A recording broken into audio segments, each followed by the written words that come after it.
માનવતાની અનોખી અભિવ્યક્તિ અગ્નિદાહ સેવા કેન્દ્ર દ્વારા બિનવારસી મૃતકો માટે યજ્ઞ અને ફોટા પ્રદર્શનનું આયોજન કરવામાં આવ્યું છે। આ યજ્ઞ આર્ય સમાજ મંદિરમાં યોજાયો હતો। અગ્નિદાહ સેવા કેન્દ્ર જે બિનવારસી મૃતદેહની વિધિવત અને વિનામૂલ્યે અંતિમ ક્રિયા કરે છે તેના દ્વારા એક માનવતાપૂર્વકના કાર્યરૂપે યજ્ઞનું આયોજન કરવામાં આવ્યું છે। આ યજ્ઞ આર્ય સમાજ મંદિરમાં સવારે 9:30 થી 10:30 દરમિયાન યોજાયો હતો। આ યજ્ઞ બિનવારસી મોત થયેલા વ્યક્તિઓના આત્માની શાંતિ માટે સમર્પિત છે। સુરત શહેરના સેવાભાવી મહાનુભાવો, ધર્મપ્રેમીઓ અને સંવેદનશીલ નાગરિકોને આ યજ્ઞમાં ઉપસ્થિત રહી પ્રાર્થના કરવા અનુરોધ કરાયો છે। યજ્ઞ બાદ સવારે 10:30 થી 12 દરમિયાન બિનવારસી લાશોનું ફોટાનું જાહેર પ્રદર્શન પણ રાખવામાં આવ્યું છે। તેમનો પરિચય મળી શકે તે હેતુથી આ પ્રદર્શન આયોજન કરાયું છે। જેમના કોઈ સ્વજનો ગુમ થયા હોય તેઓએ આ પ્રદર્શનમાં જરૂર હાજરી આપવા કરાઈ હતી। સંસ્થા દાતાશ્રીઓના સહયોગથી ચાલે છે અને સમાજની આ સેવા માટે સમાજમાંથી આર્થિક સહાયની અપેક્ષા રાખે છે।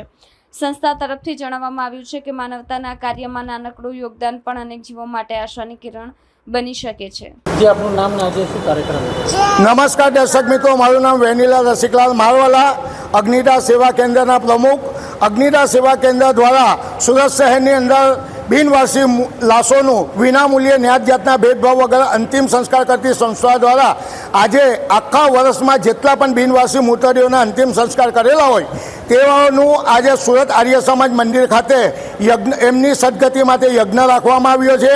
અને આ યજ્ઞના જે મીડિયા દ્વારા, અખબારો દ્વારા જે લોકોને સંદેશો મળ્યો છે તેવા વ્યક્તિઓ જેઓ અમદાવાદથી અને બોમ્બેથી પણ પોતાના સ્વજનોને શોધવા માટે અહીં આવ્યા છે।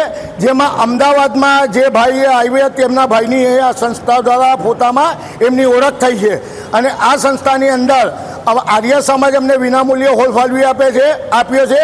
અને આ સંસ્થાની અંદર મારી પૂરી વોલેન્ટરિયન ટીમ અમને સહકાર આપે છે, એમનો હું ખૂબ ખૂબ આભાર માનું છું। આ સાથે હું ચેનલોનો પણ ખૂબ ખૂબ આભાર માનું છું।